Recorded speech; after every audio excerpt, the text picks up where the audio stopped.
warahmatullahi wabarakatuh. Bismillah, alhamdulillah, wassalatu wassalamu ala rasulillah wa ala alihi wa ashabihi wa mawala amma ba'da.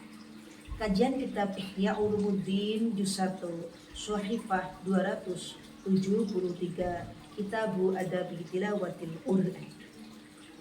Tema yang akan kami ambil yaitu marilah kita menghafalkan Al-Quran dan selalu membaca Al-Quran. Di dalam ayat Al-Quran disebutkan Bismillahirrahmanirrahim, Inna nahnu nazzalna dzikra wa inna lahu lahafizun.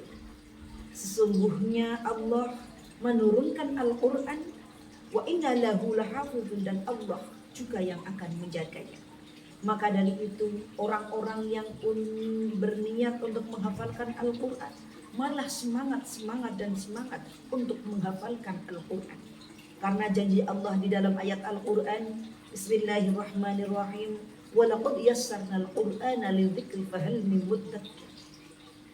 Di dalam ayat ini disebutkan walaqad pakai lam berarti yakin, qad juga yakin, dan yassarna memakai na. Nah, ini menunjukkan bahwasanya Allah benar-benar memudahkan orang-orang yang menghafal Al-Quran. Maka menghafalkanlah kamu Al-Quran ini 30 juz, insya Allah. Dan semoga saja dimudahkan di dalam menghafalkan Al-Quran. Allahumma amin. Orang-orang yang menghafalkan Al-Quran ini mampu menjaga dunia ini dari runtuhnya dunia dikarenakan ulah manusia-manusia pendosa-pendosa. Maka dari itu Rasulullah SAW bersabda, laulal Quran mahfudun fi qulubihim lahalakatud dunya wa man fiha.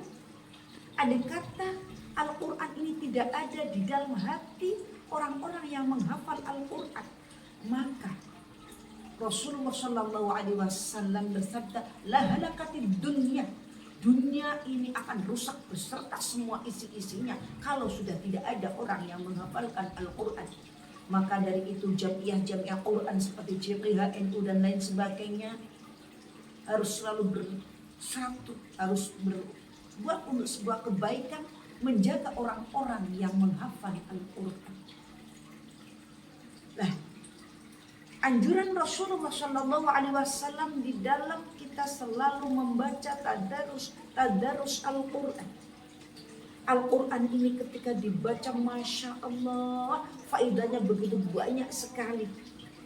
Tertera di dalam kitab Ihya Ulumuddin, hadis Rasulullah SAW, ma min syafi'in afdalu manzilatan indallahi ta'ala minal Quran. La nabiyin wala malakin wala ghairihi. Jadi tidak ada yang memberikan syafaat yang lebih utama dibanding Al-Quran di hadapan Allah Subhanahu wa ta'ala. Yang memberi syafaat tidak ada yang melebihi Al-Quran, baik itu nabi, malaikat atau lainnya.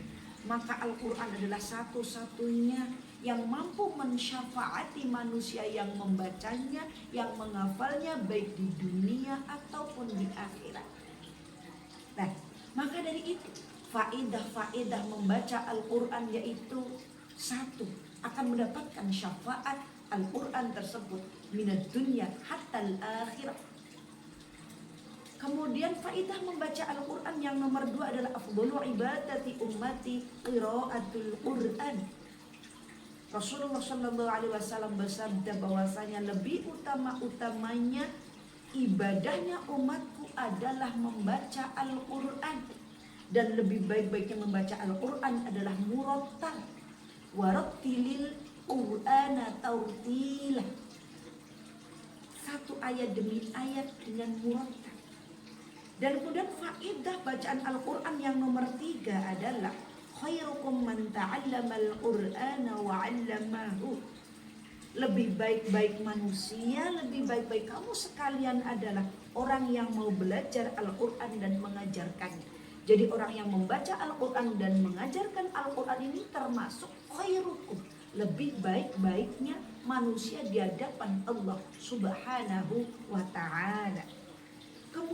faidah yang selanjutnya yaitu hadis Rasulullah sallallahu alaihi wasallam, iqra'ul Qur'an fa innahu ya'ti yaumal qiyamati syafi'an li ashabi.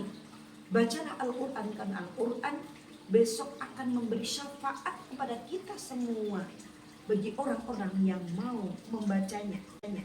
Kemudian faedah yang selanjutnya adalah ahlul Qur'an ahlullah wa khaswatuhu.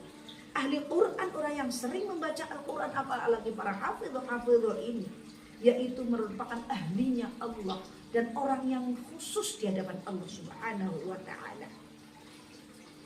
Maka dari itu marilah kita selalu membaca Al-Quran, apalagi pada bulan Ramadan. Di dalam kitab Ihya Ulumuddin, Imam Ibnu Mas'ud beliau berkata, idza aradtumul ilma fansiru Al-Quran. Kalau kamu ingin belajar Al-Quran, dahulukanlah kita belajar Al-Quran. Dikarenakan fa'inna fihi ilmal awwalin wal akhirin. Karena Al-Quran ini termasuk ilmu yang orang-orang awalin dan orang-orang akhirin. Nah, para pemirsa yang dimuliakan Allah, Imam Abu Hurairah radhiyallahu anhu, salah satu sahabat Rasulullah sallallahu alaihi wasallam, beliau berkata, innal baita alladhi yutla fihi al-Qur'an ittasa'a bi ahlihi wa kasura khairuhu wa hadaratul malaikah wa kharajat minhu syayatin. Bahwasanya ketika rumah-rumah kita dibacakan Al-Qur'an, maka ittasa'a bi ahlihi. Jadi luas rizkinya, indah suasananya, rasanya adem ayem tentrem bi barokatil bacaan Al-Qur'an. La insyaallah di sini wa kasura khairuhu, rumah yang sering dibacakan Al-Qur'an ini maka banyak sekali kebaikannya dan dihadiri oleh malaikat, dan setan-setan yang berada dalam rumah itu akan hilang, pergi menjauh karena barokahnya bacaan Al-Quran. Dan wa innal baita alladzi la yutla fihi kitabullah, rumah-rumah yang tidak pernah dibacakan Al-Quran maka boqo bi ahlihi, sumpek rupek nggak enak rasanya. Ini hatinya tidak seluas hatinya orang-orang yang ahli baca Al-Quran dan yang rumahnya dibacakan Al-Quran. Wa qalla khairuhu, rumah yang tidak pernah dibacakan Al-Quran maka sedikit sekali kebaikannya. Bahkan wa kharajat minhul malaikah, rumah yang tidak pernah dibacakan Al-Quran, malaikat ini akan keluar dari rumah tersebut, dan setan akan senang bersemayam dalam rumah yang tidak ada bacaan Al-Quran. Maka dari itu marilah kita berusaha untuk menjadi ahli Al-Quran, menghafal Al-Quran, membaca Al-Quran. Semoga kita mendapatkan barokah Al-Quran, menjadi ahli Quran minad dunya hatta al-akhirah. Allahumma amin. Akhiru qawlina wallahu yaqdi bihi bati wafirah li wa lana fi darujatil akhirah. Wassalamualaikum warahmatullahi wabarakatuh.